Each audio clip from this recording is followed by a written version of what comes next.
Muy buenos días.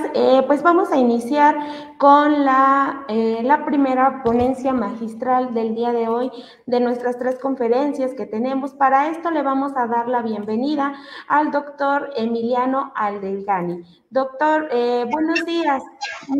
Muchas gracias por encontrarse aquí con nosotros el día de hoy. Muchísimas gracias a ustedes por la invitación. Estoy expectante tanto de mi participación como de otras participaciones que he podido ver en el itinerario del Congreso. Muchas gracias, doctor. Pues bueno, antes de cederle la palabra y poder iniciar con estas conferencias magistral, me voy a atrever a poder a leer su semblanza para que conozcan todos nuestros asistentes un poco de su trayectoria. El doctor Emiliano Aldelgani, graduado de la Universidad Nacional del Mar de la Plata y de la Universidad Nacional de La Plata, becario de los programas de beca doctoral y postdoctoral de CONICET, del programa de movilidad para investigadores argentinos Roberto Carri y del programa de movilidad postdoctoral de la Asociación Iberoamericana de las Universidades Públicas. Es docente de la Cátedra de Ética y Metafísica en la Universidad Nacional del Mar de la Plata. Director del proyecto de investigación El umbral ontológico de la ficción lúdica y del proyecto de extensión universitaria El juego de mesa como dispositivo de socialización. Director de revista Prometeica, autor de diversas publicaciones en torno al pensamiento de Cornelius Castoriadis, a la filosofía política y al análisis semiológico de narrativas emergentes. El día de hoy tenemos la fortuna de poder contar con su participación y poder abrir este tercer Congreso Internacional con la conferencia titulada Dinámicas lúdicas y representación. Repensar al entorno de juego como escenario simbólico que habilita la emergencia de nuevas prácticas. Pues nuevamente, doctor, sea bienvenido a este espacio.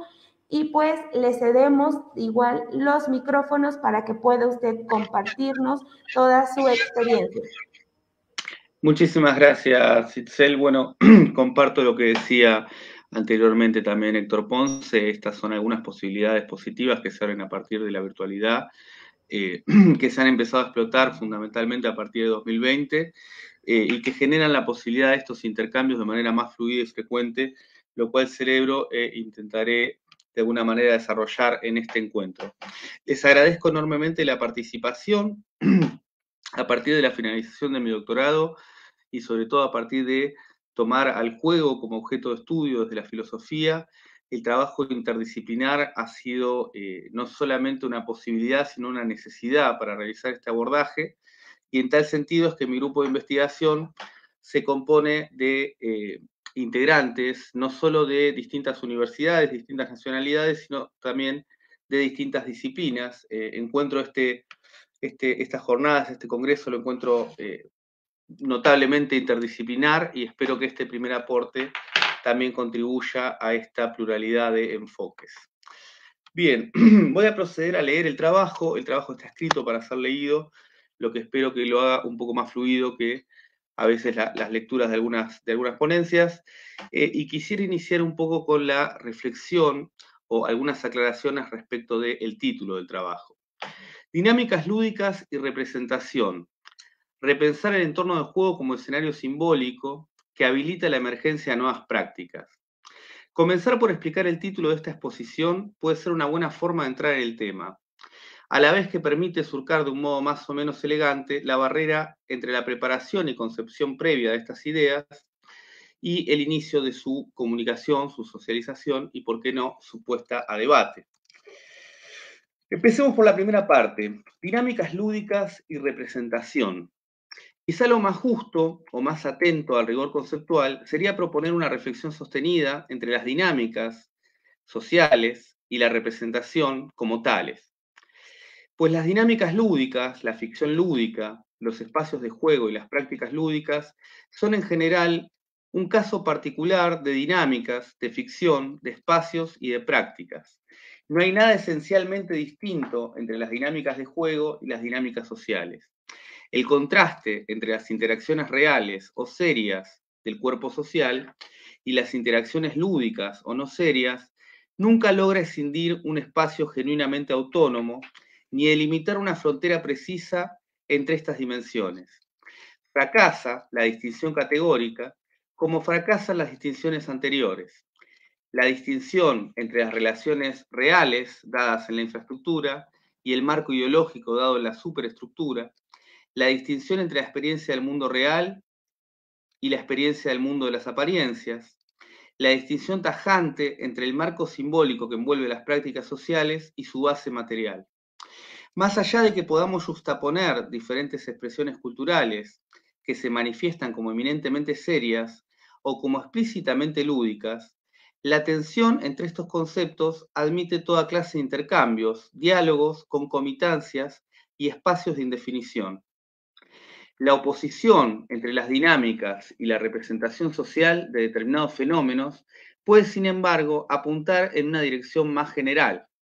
El conjunto variable de imposiciones, condiciones y requerimientos prácticos que se enfrenta en la esfera intersubjetiva y el marco simbólico que se desprende de estas interacciones y que las organiza como un entorno significativo, representable y susceptible de ser investido de afecto por los participantes de una comunidad, constituyen perspectivas de análisis del espacio social que focalizan en aspectos particulares sin que exista la posibilidad de escindir completamente ninguno de estos elementos. Pienso fundamentalmente en el marco simbólico y la dimensión práctica que orienta y articula la esfera social. No puede escindirse esta dimensión simbólica de la praxis colectiva, de las prácticas sociales. Lo específico y propio del entorno de juego y de las dinámicas que lo habitan no es la génesis de una forma de organización cuyo funcionamiento interno es radicalmente distinto al de otras instituciones sociales, ni poseer en su interior elementos significativamente disímiles a los que pueden articularse en otras prácticas.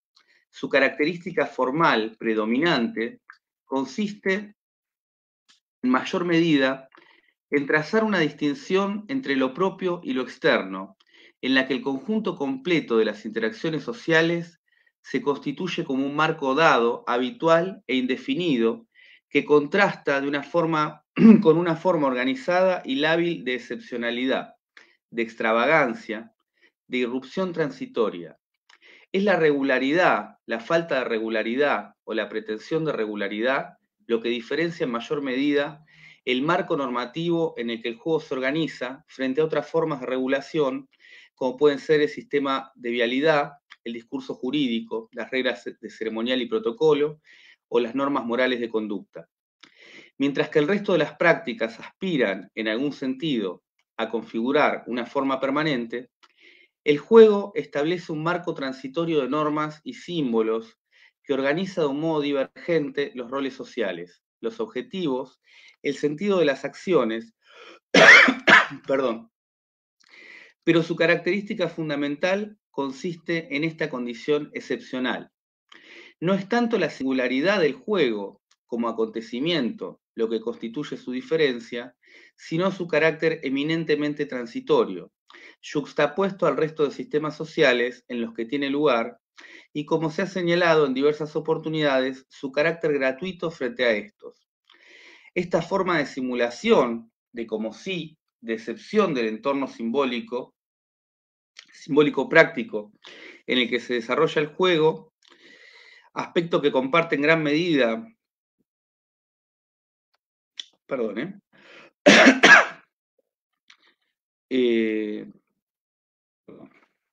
no es tanto la singularidad del juego como acontecimiento lo que constituye su diferencia, sino su carácter eminentemente transitorio, yuxtapuesto al resto de sistemas sociales en los que tiene lugar, como se ha señalado en diversas oportunidades, su carácter gratuito frente a estos.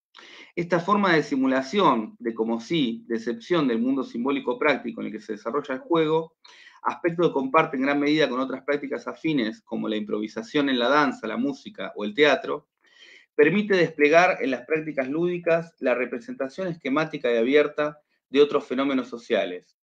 Tal como afirma el filósofo alemán Eugen Fink en su trabajo titulado El oasis de la felicidad de 1957, el juego es un fenómeno existencial del hombre, tal como lo es el amor, la dominación, el trabajo o la muerte. pero la singularidad que ofrece el juego como fenómeno existencial consiste en poder representar estos fenómenos, desencarnándolos, en cierta forma, de su expresión real.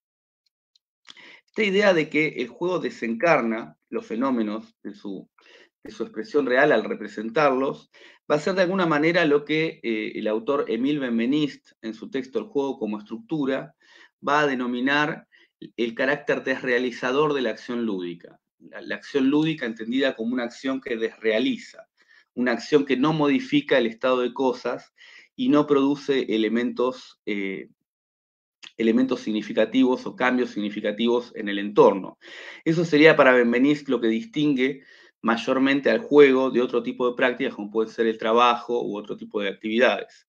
Esta idea va a ser recuperada recientemente por autores como Byung-Chul Han al hablar de cierta impotencia en la praxis del jugador, ¿no? La figura del jugador como una figura, como un actor social cuya acción desrealizada no tiene potencia para cambiar el entorno. Bueno, quizás este trabajo va un poco en dirección contraria a esta idea de Byung-Chul Han. Prosigo.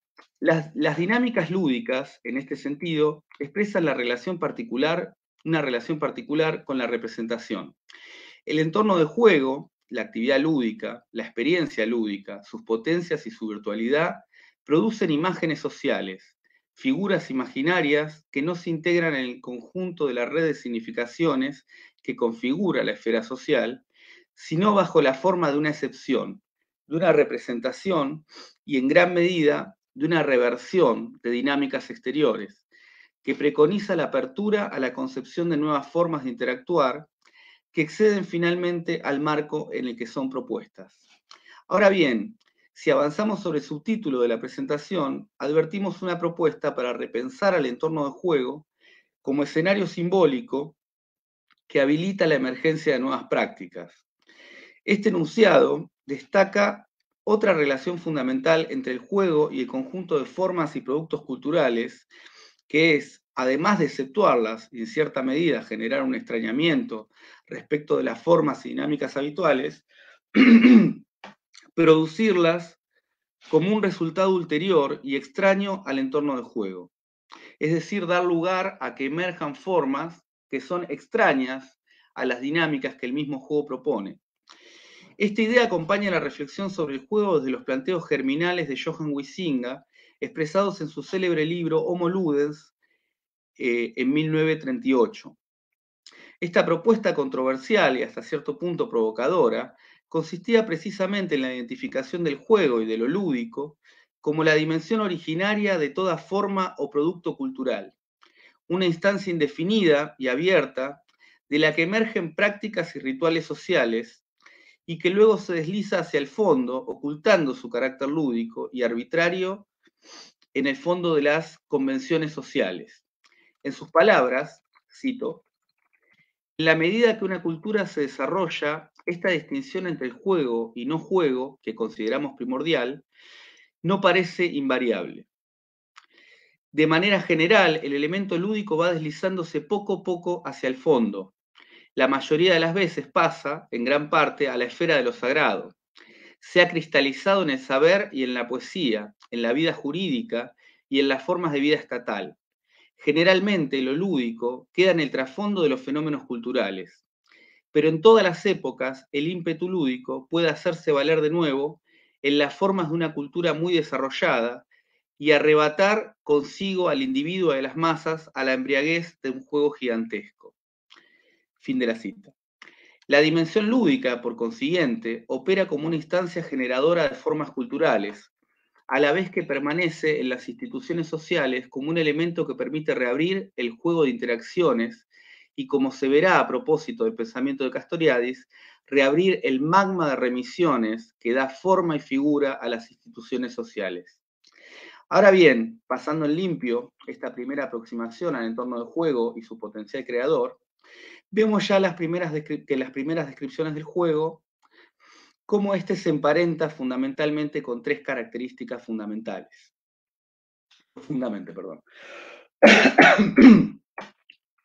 La excepción, por un lado, del marco simbólico en el que tiene lugar y su capacidad para restablecer de manera provisional nuevas dinámicas y nuevos roles a los participantes, orientados mayormente a objetivos también provisionales y también excepcionales. Como consecuencia de esta característica, se percibe también al juego como una forma de esquematizar y representar fenómenos complejos que forman parte de su exterioridad, de la exterioridad del entorno lúdico. Aquello que Huizinga denominará como la capacidad de crear orden, un orden que tiende a estetizar y, como veremos más adelante, a modelizar elementos y dinámicas del mundo habitual. Y por último, se observa en el juego en lo lúdico como tal el marco originario del que emergen las formas culturales. El juego aparece como esta instancia originaria de la cual surgen las formas culturales, las instituciones sociales, los símbolos que orientan la praxis individual y colectiva. El polo opuesto, o el entramado de dinámicas con el que el juego entra en tensión, es en los tres casos el marco de lo regular, lo habitual, o aquello que Castoriadis denominará como lo dado en la esfera social. Esto conduce en gran medida a emparentar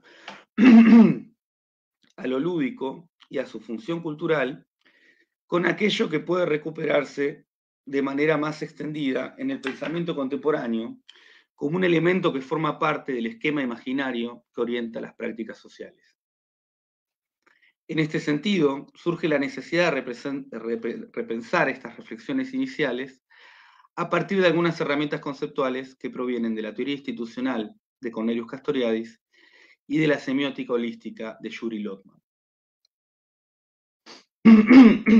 Abordaría entonces esta primera aproximación al juego desde el pensamiento de Castoriadis. Como marco general para estas reflexiones, debo decir, he optado por recuperar los lineamientos generales de lo que Cornelius Castoriadis denominará como imaginario social, y la caracterización particular que estableciera sobre el campo histórico-social, entendido como una esfera que se encuentra atravesada por dos dimensiones imposibles de pensar aisladamente.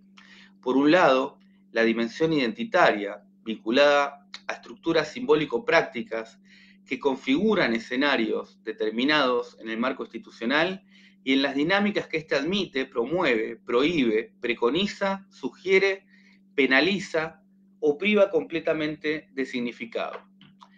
Y por otro lado, la dimensión estrictamente imaginaria o caótica, que se vincula fundamentalmente con la indeterminación esencial de todos los elementos que componen la esfera social y su apertura a la autoirrupción.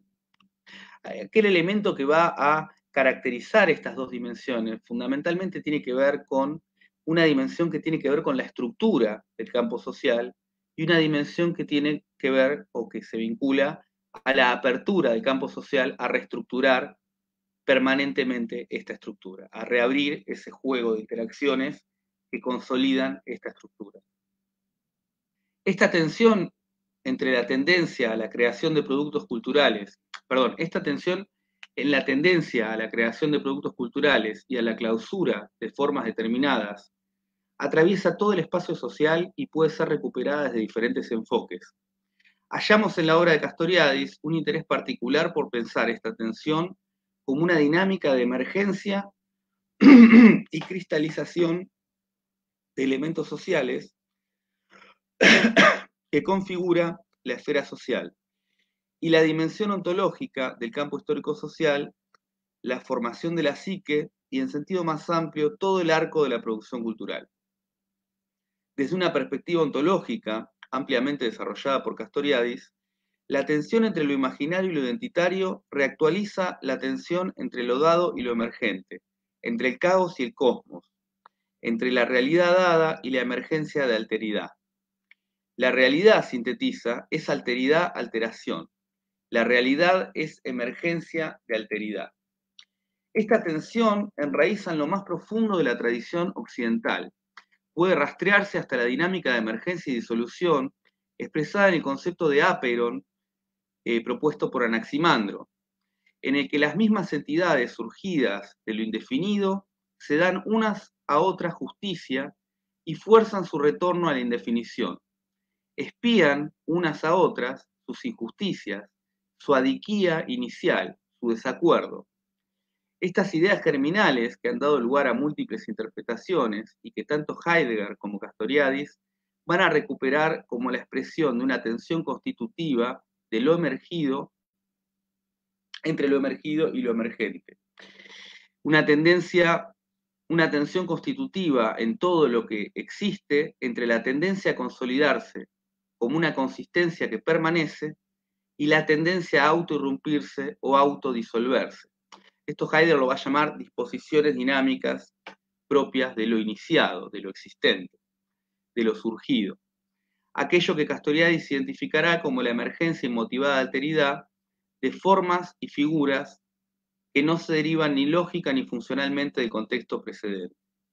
En el marco de esta perspectiva, la reflexión ontológica sobre la estructura íntima de lo real y de sus dinámicas constitutivas, Castoriadis concibe su noción de magma imaginario como la figuración de una instancia en el campo social que se caracteriza por la emergencia discontinuada y arbitraria de estructuras que se sedimentan, se yuxtaponen y se confrontan unas a otras hasta finalmente disolverse. El magma imaginario de la institución social es aquella indefinición constitutiva en la que lo nuevo tiene lugar, mientras que la dimensión identitaria se identifica con aquel marco determinado en el que lo nuevo se configura y organiza como una forma de permanencia.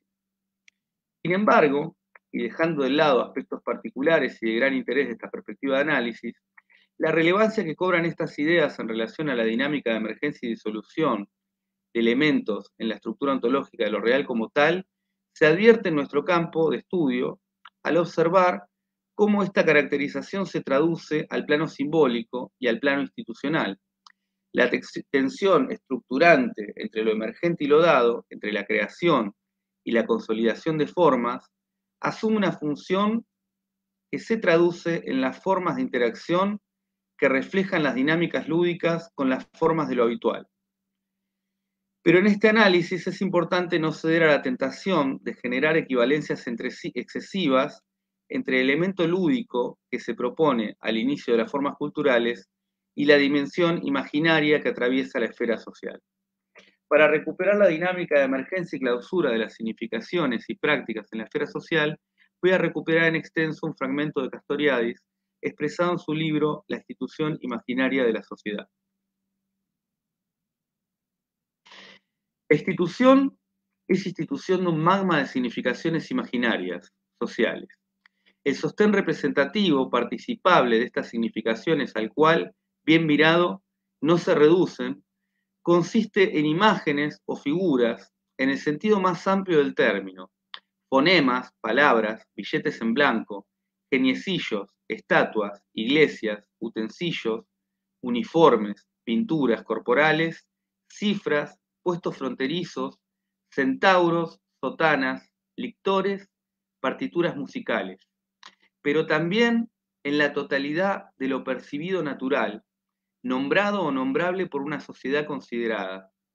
Las composiciones de imágenes o figuras pueden ser a su vez, a menudo son, imágenes o figuras, y por tanto también soportes de la significación. Lo imaginario social es primordialmente creación de significaciones y creación de imágenes o figuras que son su soporte. Fin de la cita. Precisamente, esta concepción del imaginario social como el espacio de emergencia de imágenes, modelos, esquemas, que permiten reapropiarse del mundo para sí que la sociedad construye en torno suyo, es lo que dará lugar al título de su libro póstumo, Figuras de lo Pensable, lo que nos ofrece una perspectiva de las significaciones sociales entendidas como marcos simbólicos que orientan las prácticas individuales y colectivas y que de diferentes maneras configuran el espacio de lo posible en estas prácticas. Estas imágenes, que emergen en la esfera social a partir de la interacción intersubjetiva y la expresión de su potencia creadora, se instalan en el imaginario colectivo en un lugar que oculta su origen excepcional para constituirse como norma. La institución, afirmará Castoriadis, es forma y figura de lo que es, de lo que fue y de lo que será. Lo arbitrario, lo accidental, lo estrictamente histórico e imaginario, se consolida en la esfera social bajo el halo de lo necesario, de lo racional, tal como afirma Castoriadis, por fuera del flujo heraclitiano, es decir, por fuera del devenir. La tensión entre la emergencia y la tendencia a la clausura que comporta el imaginario dado terminará por delimitar dos formas de imaginario en el pensamiento de Castoriadis. Por una parte, el imaginario social, entendido como la forma en la que la sociedad se instituye, se organiza y estructura sus dinámicas internas, y por otra parte, la imaginación radical, comprendida como la capacidad en todo momento dada en el campo social de reabrir el juego de interacciones fijadas por la red institucional y habilitar la posibilidad de concebir nuevas prácticas y nuevas significaciones. Esta imaginación radical, que traduce en la esfera social la apertura, la emergencia, la alteridad que atraviesa todos los niveles del ser, se identificará de manera primaria con la producción de prácticas, significaciones e imágenes por parte del cuerpo social que gradualmente se integran y resignifican en un conjunto mayor de significación.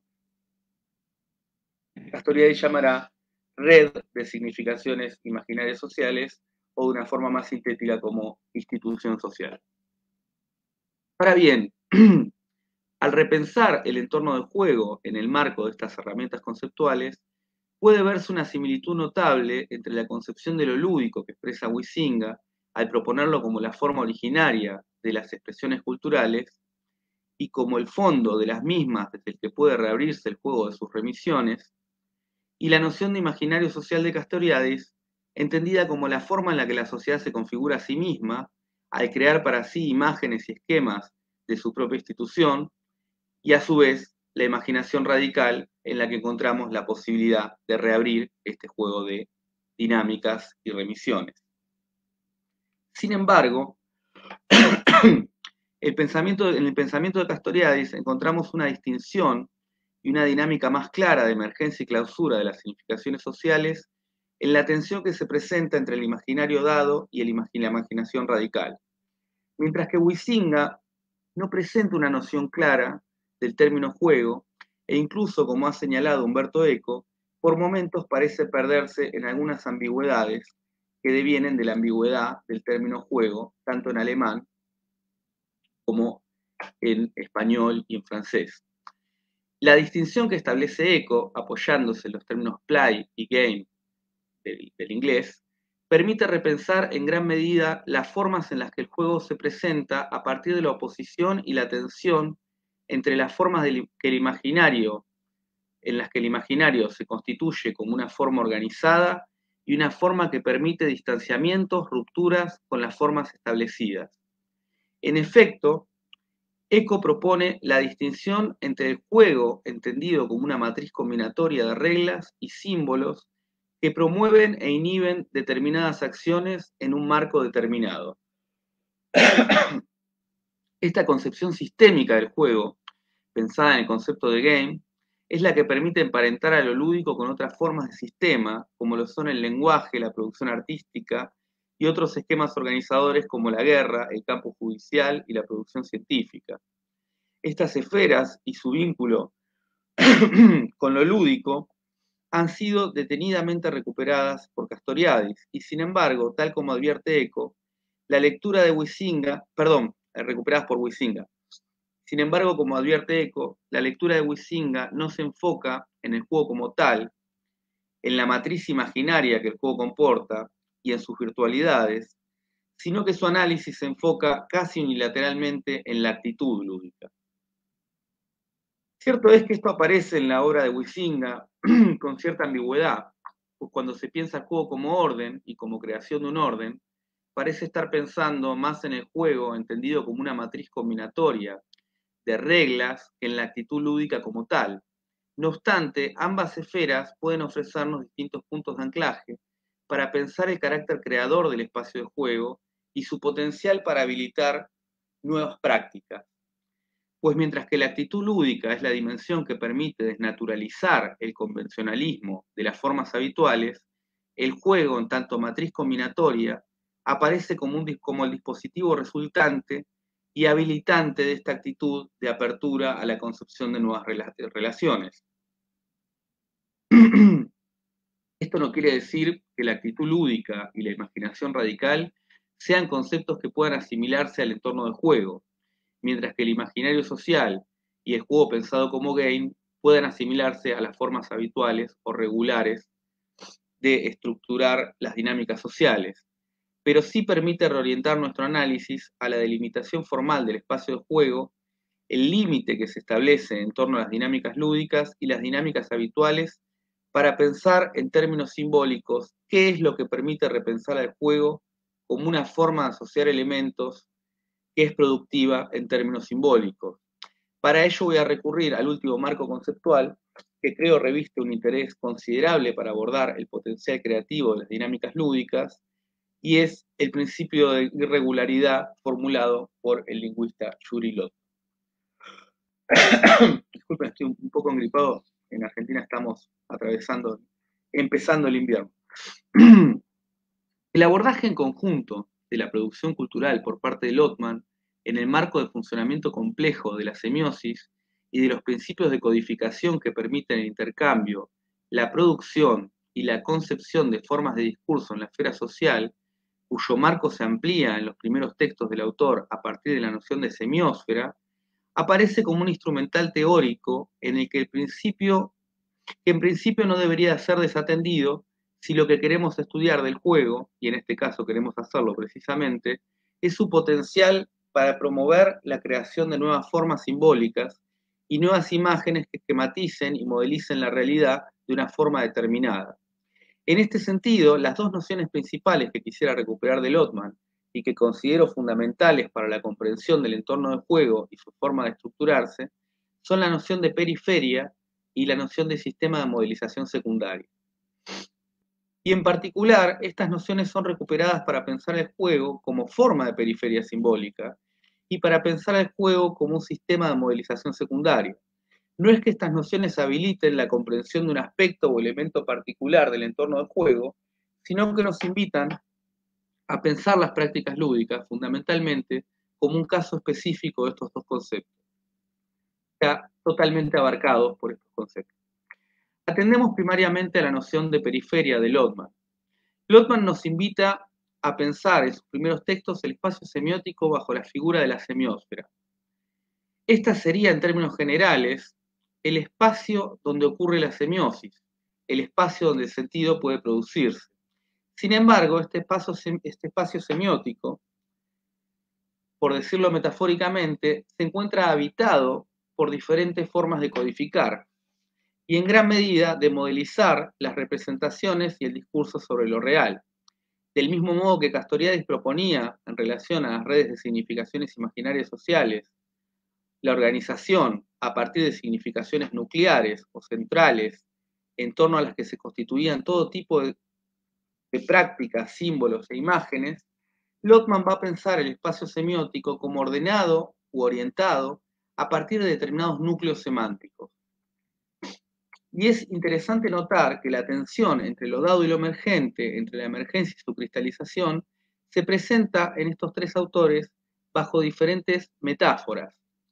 Mientras que Huizinga piensa la tensión entre lo dado y lo emergente como una tensión cronológica en la cultura, en la cual la cultura primero es juego y luego este elemento lúdico originario se va deslizando hacia el fondo de las formas culturales, aunque permanece en el fondo de estas estructuras rígidas y ritualizadas, Castoriadis piensa esta tensión fundamental como la diquía originaria entre lo determinado y la no determinación, entre lo caótico y lo cósmico, entre lo nuevo y lo dado. En el caso de Lotman, vamos a encontrar la apelación a una metáfora de tipo espacial. Esta oposición aparece sugerida inicialmente a partir de su principio de regularidad como una tensión entre las formas nucleares, centrales, que organizan el espacio semiótico, y las formas periféricas. La oposición centro-periferia en el espacio semiótico será el principio que genere diferentes formas de informatividad, de creación de símbolos, de práctica y de formas de codificación. La metáfora inicial que utiliza Lotman para pensar el principio de irregularidad o el principio de creación de símbolos, el mecanismo semiótico por el cual se producen nuevas formas de codificar a partir de la tensión entre centro y periferia, luego va a ser reemplazada a lo largo de la obra de Lotman para finalmente pensar en ciertas nociones que tienen que ver con la aceleración o desaceleración de las dinámicas y el devenir de las dinámicas sociales a partir de sus figuras de procesos graduales o procesos explosivos que se va a expresar en su libro Cultura y Explosión. Sin embargo, en su texto acerca de la semiósfera, muy anterior, Lotman va a pensar este principio de irregularidad como fundamentalmente orientado hacia la fricción que se produce entre la periferia del entorno semiótico y lo que él va a llamar los núcleos semánticos, los recorridos semánticos más frecuentemente recorridos por ese espacio semiótico. Ahora bien, ¿en qué consiste esta relación entre las periferias del espacio semiótico y los núcleos semánticos que lo organizan? Desde la perspectiva de Lotman, el encuentro entre las formas de codificación de los núcleos semánticos y las formas periféricas genera la fricción entre sistemas de codificación y de codificación completamente inadecuados entre sí. Es el encuentro entre dos sistemas, pero a la vez entre dos formas de sistematizar del todo sustancialmente inadecuadas, lo que produce la fricción que da lugar a la emergencia de informatividad, es decir, la emergencia de nuevos principios de codificación y de codificación que no están dados en ninguna de las esferas que entraron en contacto o conflicto, es decir, la emergencia de nuevas formas de codificación que no están dadas ni en la periferia del espacio semiótico ni en los núcleos semánticos. En este sentido, quisiera enfatizar dos figuras. Por un lado, en la noción de borde o frontera, algunos interpretadores de Lotman, incluso en algunos textos de Lotman, el principio de irregularidad incluso aparece mencionado como principio de borde. Y por otro lado, la noción de fricción, ¿no? El desencuentro, el desacuerdo entre formas de construir los símbolos que va a dar lugar a la creación de nuevas formas de codificar, que finalmente va a dar lugar a nuevas formas de significación y a nuevas prácticas que encarnen y que sean orientadas por estas maneras de significar. Esta noción de fricción en algún sentido podría identificarse, quizás con algunas salvedades, con la noción de ruptura en el imaginario que propone Castoriadis. Perdón. Repensar al juego como una forma de periferia simbólica, como una práctica social que se despliega en franca disidencia en relación a las dinámicas sociales que se dan en el marco externo a las prácticas lúdicas, como un espacio de resemantización y de reelaboración de lo externo, y que tiende, aunque no sea más que en el plano ideal, a escindirse de su entorno para generar diferentes formas de rejerarquización axiológica, ontológica y práctica de sus elementos y dinámicas, puede servirnos para comprender dos de los fenómenos principales que acompañan a la reflexión en torno al juego. Por un lado, la apertura a la concepción de nuevas prácticas y símbolos que no se sigue estrictamente de sus dinámicas internas, sino del modo en el que éstas producen un grado de fricción e inadecuación con las formas de representar el del espacio social en el imaginario social. O sea, es decir, por un lado, la apertura que genera la inadecuación de las dinámicas internas de las prácticas lúdicas a las prácticas habituales, a las dinámicas habituales. Y por el otro, el desgaste del potencial creativo que se produce en el juego, en la medida que su marco simbólico práctico se configura de una forma cada vez más determinada, y que el diálogo que establece con las prácticas sociales externas se vuelve cada vez más fluido, perdiendo su potencial para subvertir las dinámicas externas. En la medida que el juego se construye como una matriz combinatoria determinada, es decir, bajo la figura de lo que Eco denominaba game, es apropiado por el entorno cultural y el grado de disidencia o inadecuación al plano de lo habitual se desgasta.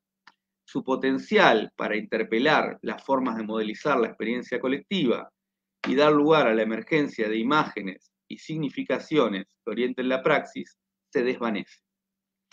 Este segundo aspecto es lo que lleva en gran medida a distintos autores como Huizinga o Georges Bataille a pensar en formas de juego que no constituyen fenómenos propiamente lúdicos. Lamentablemente es en lo que pensamos mayormente cuando pensamos en juegos entendidos en sentido sustantivo. Esto aparece en Huizinga bajo la figura de la puerilidad y en Bataille bajo el nombre de juego menor, que emparenta su concepción de este tipo de juegos o prácticas establecidas y esterilizadas en las tradicionales e incluso aristotélicas concepciones de juego pensado como un pasatiempo o un entretenimiento vano. Es decir, el juego entendido como una práctica improductiva que además no genera ningún impacto en el imaginario circundante. Ahora bien, pensando estas nociones, recuperando estas nociones de Lotman, para reconsiderar el carácter creativo y habilitante de las prácticas lúdicas como un dispositivo que da espacio a la emergencia de nuevas formas de hacer y representar, podemos advertir que aquello que acontece en el entorno del juego, no es aquello que acontece en el entorno del juego mismo lo que posee un carácter creativo, sino la fricción e inadecuación apreciable entre las dinámicas lúdicas y las dinámicas que éstas exceptúan de manera provisional, lo que permite elucidar, en cierta medida, por qué lo que aparentan ser las mismas prácticas o dinámicas pueden resultar un elemento que subvierte la lógica de asociación de los elementos y las prácticas en un contexto y no en otro. ¿Por qué un mismo juego puede resultar un elemento disruptivo en un contexto y no en otro? El grado de disidencia entre la semántica intencional del entorno de juego y la semántica extensional que el imaginario social le provee es lo que fomenta la creación de nuevas formas de significación. Por último, este abordaje permite repensar las tres características señaladas al inicio: la capacidad de exceptuar, porque las prácticas habituales, la capacidad de representar y la capacidad para generar un extrañamiento que da origen e instituye estas formas habituales por parte del juego, bajo la perspectiva de una tensión entre lo emergente y su propia cristalización, que da lugar a formas de hacer y representar que luego entran en conflicto con nuevas formas emergentes. Es decir, este proceso que Castoriadis va a identificar con la figura del magma, en el que surgen estructuras que luego se cristalizan y se vuelven un obstáculo a la emergencia de nuevas prácticas, a la emergencia de nuevas significaciones. Repensar la frontera entre el juego y su exterioridad como el espacio mismo que se abre para la emergencia de nuevas imágenes, de nuevas significaciones que modelan y organizan las dinámicas sociales, habilita también la reflexión sobre el vínculo esquivo entre la actitud lúdica y otras formas de producción cultural, como son el arte y la praxis política, si es que se entiende esta última, como propone Jacques Rancière en su libro El desacuerdo, como la apertura a la emergencia de lo supernumerario en el espacio social. Bien, esta sería más o menos la presentación. Imagino que tenemos un espacio para interacciones, preguntas, debates, refutaciones.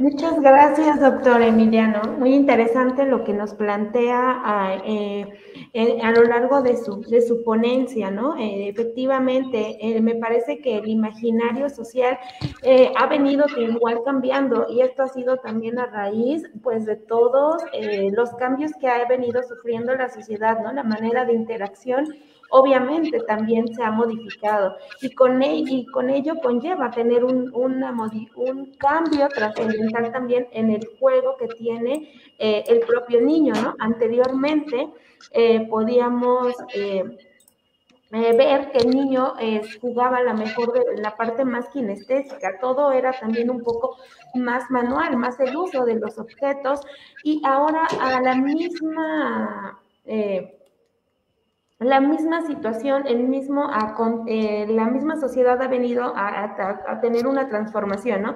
Y creo que con la pandemia se vio también un poco más intensificado, como también ya al no poder el niño salir igual a poder relacionar y tener con este contacto físico, a lo mejor con el otro, pues se vio también más influenciado por las imágenes visuales, ¿no?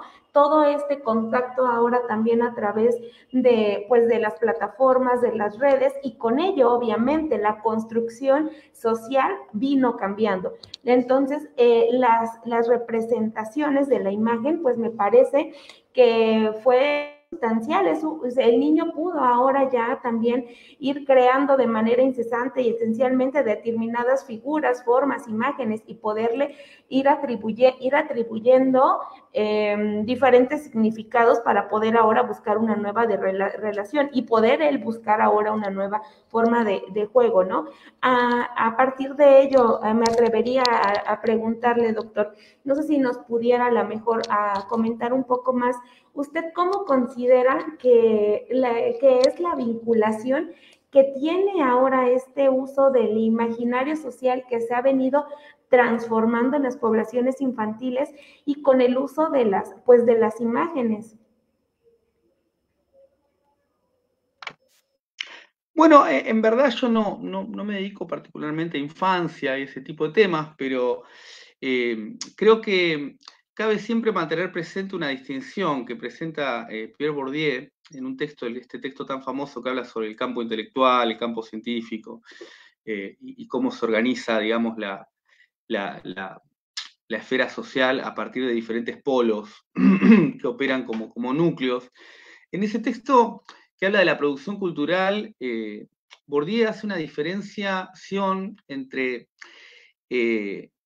las obras que crean público y las obras que son creadas por su público, ¿no? Y en ese sentido me parece que siempre vale la pena recordar esta diferenciación en el sentido de que, bueno, si el diseño de los productos audiovisuales, de los juegos, de los videojuegos, si el diseño apunta exclusivamente a satisfacer demandas y a satisfacer expectativas por parte del usuario, en este caso ya sea niño o adulto, ya es sabido que el videojuego, las redes sociales y toda la forma de transmedia ya no apuntan al niño como tal, aunque sí apuntan o generan a ciertas formas de infantilismo o de puerilidad, recuperando la expresión de Huizinga en sentido estricto.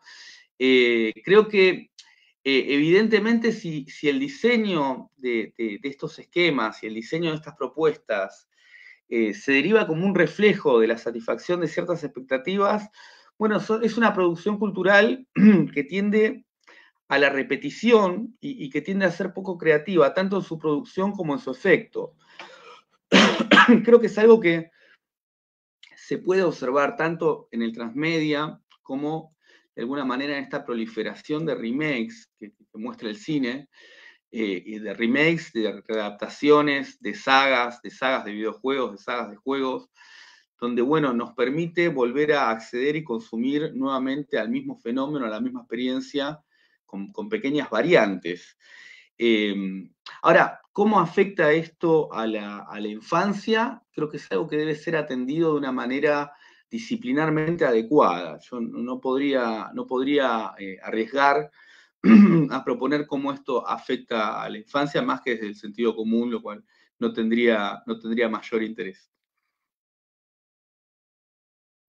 Sí, muchas gracias, doctor. Le quiero comentar que igual ahorita pues estamos aquí solamente sacando nosotros la transmisión a través de nuestras redes sociales y también de la plataforma Microsoft Teams, y ahí por ahí tenemos también muchos aplausos y felicitaciones hacia su ponencia. Maestra Cindy, maestro Héctor, no sé si ustedes quisieran hacer algún comentario o alguna pregunta. Adelante. Pues sí, felicitar al doctor Aldegani primero y segundo, porque digo, es muy interesante la ponencia, por ahí estábamos justo trabajando estas cuestiones, cómo aterrizan en la imagen, lo virtual, en las otras mesas. Entonces, para partir un poco la conversación en ese sentido con las otras ponencias que tenemos más adelante, doctor, ¿cuál es su perspectiva respecto a ya comentaban un poco este apartado como de lo intertextual, de cómo van a lo mejor de un producto de la comunicación de masas, como puede ser un cómic, hacia a lo mejor un videojuego o hacia incluso un juego de mesa? Este tipo de cosas son las que quisiera que más o menos fuéramos por ahí partiendo. No, es un fenómeno muy interesante, sobre todo para la semiótica, yo creo, ¿no? Este fenómeno del transmedia en el cual un tópico empieza a atravesar diferentes formatos y se va adaptando a diferentes lenguajes. Han surgido en las últimas décadas diferentes tópicos que han podido atravesar todo el transmedia. Podemos pensar, por ejemplo, en la figura del zombie, cómo se adaptó al mundo del videojuego, al mundo del cine, el cómic, la literatura. Quizás la literatura es el espacio más que se ha adaptado de manera un poco más torpe, pero finalmente hay producción cultural en torno a la literatura relativa a ese tópico. Las figuras de acción, los muñecos, los juegos de mesa, digamos, ¿no? Hay algunas metáforas que aparecen, digamos, particularmente investidas de afecto como representaciones en el imaginario social y tienden a replicarse en todo el espacio social, ¿no? Que es algo interesante que planteaba Castoriadis respecto de las instituciones sociales, que él decía que una de sus características fundamentales era su carácter saturante, es decir, el buscar saturar todo el espacio de aparición. El hecho de que lo que no coincida con esa institución, con esa forma de simbolizar, sea rápidamente pensado como inmoral o como herético o como ilegal o como un completo despropósito, ¿no? Que quede totalmente excluido del espacio de aparición. Y claro, bueno, esto tiene sus contratiempos, en el sentido de que, bueno, este transmedia que toma un tópico y lo hace atravesar toda la esfera de la producción cultural, bueno, de alguna manera censura, inhibe, desmotiva la aparición de otros tópicos, otras metáforas, otras nociones. Creo que es algo que no puede pensarse con independencia de cierta escala global que tienen en este momento los productos culturales y que tienden a una cierta homogeneización también, que no es gratuita, digamos, no es algo que no tenga que no genere ningún contratiempo ni alguna forma de negatividad. Pienso un poco en lo que Jameson llama el proceso de disneyificación de la producción cultural, ¿no? Como todo se va volviendo a esquemas más sencillos y también, digamos, dotado de cierto infantilismo. Pero es interesante como fenómeno semiótico la traducción porque efectivamente ahí se encuentra el cruce de fronteras entre diferentes formas de codificar lo real, y que a veces algo que surge en un lenguaje, en una forma de modelizar, como puede ser un dibujo animado, un cómic, un videojuego, y luego ingresa en otro ámbito y toma otro significado y se le aportan nuevas formas de representar, incluso productos que no han tenido demasiado éxito en su formato original, pero luego sí sus figuras de acción. Sí fueron exitosas las figuras de acción, aunque no, digamos, el punto en el cual surgen. Yo creo que esta tendencia al transmedia y a la remake y a la saga comporta cierto riesgo de suprimir la creación cultural, la creatividad, pero al mismo tiempo explora también sus propios límites y sus propios potenciales, ¿no? Que también creo que deben ser atendidos porque no dejan de ser parte del imaginario social actual en el que vivimos y que finalmente es lo que producimos como cultura y como sociedad. No sé si más o menos apunta eso a la pregunta que me estabas formulando.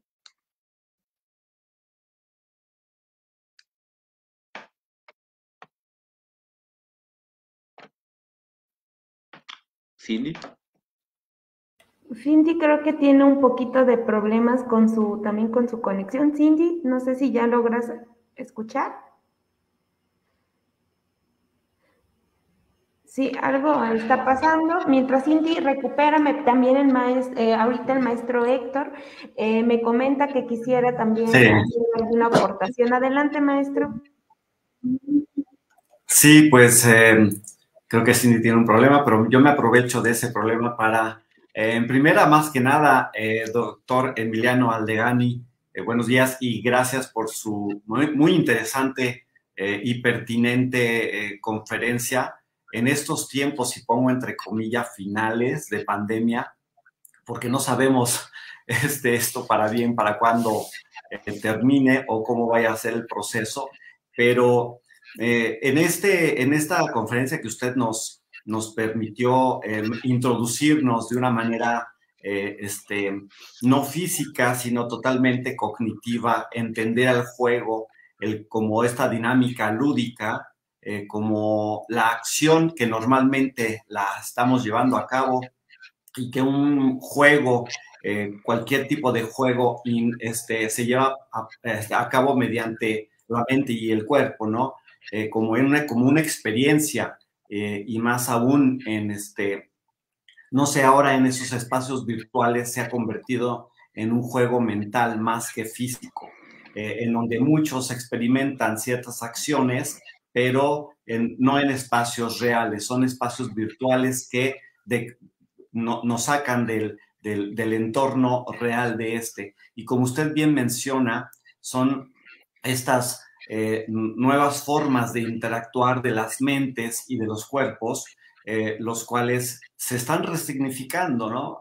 Creo que muchos en un momento en el que regresemos a esta normalidad llamada normalidad, van a recordar estos espacios virtuales y posiblemente quieran regresar a ellos, porque se produce conocimiento también mediante un juego mental, el cual considero que se está resignificando estas dinámicas externas, como usted ya lo mencionaba.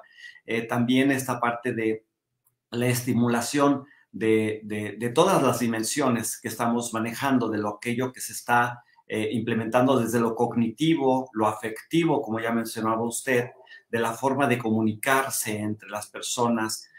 Y por supuesto, yo pongo aquí en pie la parte estética. Cuando hablamos de diseño, de arte y diseño como campo de acción y de intercomunicación, en donde pues aquí los estudiantes son ellos los que están implementando este tipo de conocimientos, en donde muchos ya quieren regresar a la parte práctica, en donde el espacio virtual no les da todo porque quieren ver, sentir el material, el olor, a veces en los artistas de las pinturas, el fotógrafo quiere salir al espacio, no tomar las imágenes de este espacio virtual. Y tengo esa parte de la observación, ¿no? Creo que vale la pena sí mencionar, y a lo mejor nos podría ampliar, mencionar que muchos alumnos en la actualidad y personas en general, actualmente, pues después de todo este proceso de interacción virtual, quieren interactuar físicamente con su entorno.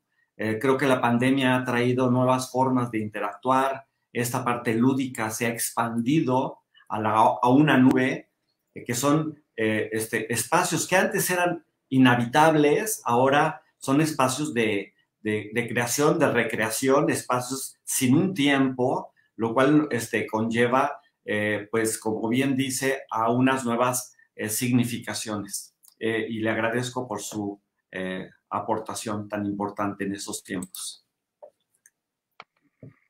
Te agradezco mucho, Héctor, el comentario. Sí, en Argentina vivimos más o menos un proceso parecido. Los estudiantes están volviendo a la presencialidad y hay una cierta nostalgia de lo que fue estas esferas, digamos, desencarnadas, desarraigadas, estos horarios más dispersos. Y la vuelta a la presencialidad ha sido bastante compleja en ese sentido.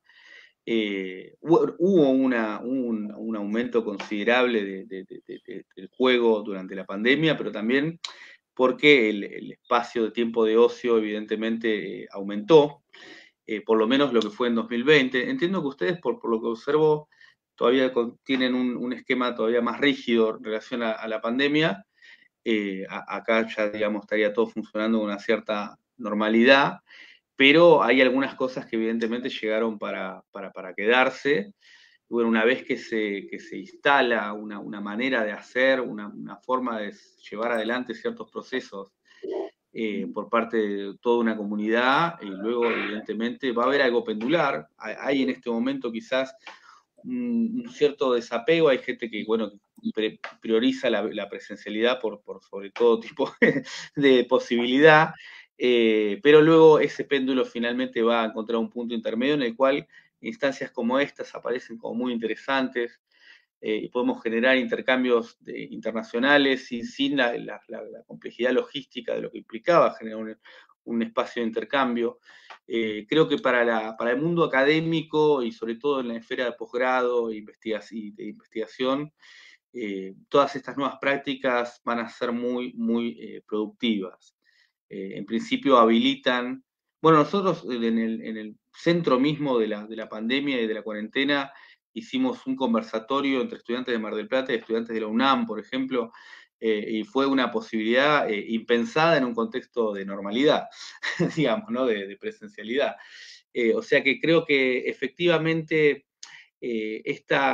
bueno, uno de los ejes de este congreso es justamente la virtualidad, y la virtualidad tiene estas dos acepciones que son interesantes. Por un lado, la virtualidad, como podemos referir al online, a este tipo de comunicación, a estos espacios que se dan en un espacio virtual, pero por otro lado, la virtualidad también se conecta con aquellas posibilidades que están dadas en un determinado mecanismo, pero que todavía forman parte de su virtualidad, ¿no? O sea, lo virtual entendido como un espacio por ser, como una posibilidad aún no formulada, digamos, ¿no? Y creo que la virtualidad en la actualidad participa de estas dos acepciones. O sea, todavía aparece como un por ser que va a habilitar nuevas posibilidades, y en ese sentido, bueno, con el grupo de investigación estamos recuperando bastante lo que es la concepción del juego de un filósofo francés que se llama Jacques Henriot, que es particularmente recuperado por una filósofa canadiense que pudimos entrevistar hace poco, se llama Maud Bonenfant, que habla precisamente de la virtualidad del juego, la virtualidad del juego en tanto que aparece efectivamente como una matriz combinatoria que habilita posibilidades, pero que además tiene posibilidades por habilitar, ¿no? O sea, tiene todavía virtualidades. En el juego está, digamos, lo posible, el objetivo, lo claro, pero también hay siempre un pequeño resabio de virtualidad que nos permite habilitar nuevas posibilidades, lo cual ocurre frecuentemente en los entornos de juego en particular.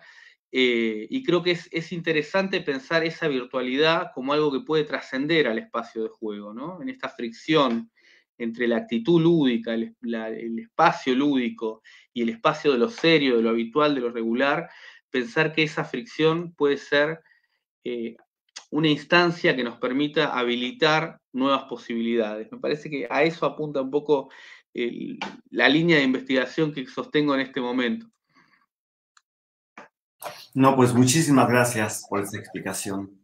Itzel, me parece que por ahí hay una pregunta del doctor Federico Aguilar Tamayo. Gracias, doctor. Ya por aquí, primero antes ya la maestra Cindy tuvo dificultades de conexión, pero ya se encuentra igual aquí con nosotros. Hace un rato, maestra Cindy, le preguntaba el doctor, Emiliano, si había podido responder y atender a su pregunta. Sí, muchas gracias, Itz. Gracias, doctor Aldeganis. Por ahí justamente es más o menos a donde nos estamos tratando de dirigir en esta parte del fenómeno semiótico relacionado con lo transmedia, y pues gracias. Y una disculpa por la conexión. Por ahí entonces está la pregunta del doctor Aguilar.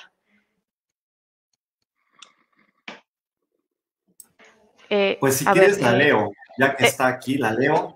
Pregunta el doctor Federico Aguilar Tamayo, también perteneciente aquí a la Facultad de Diseño, si el juego, al estar previamente normado y reglamentado, está de alguna manera condenado a ser un mero constituyente de la sociedad, o si en su práctica tiene algunas posibilidades de construcción, de radicalidad o reconstrucción de signos.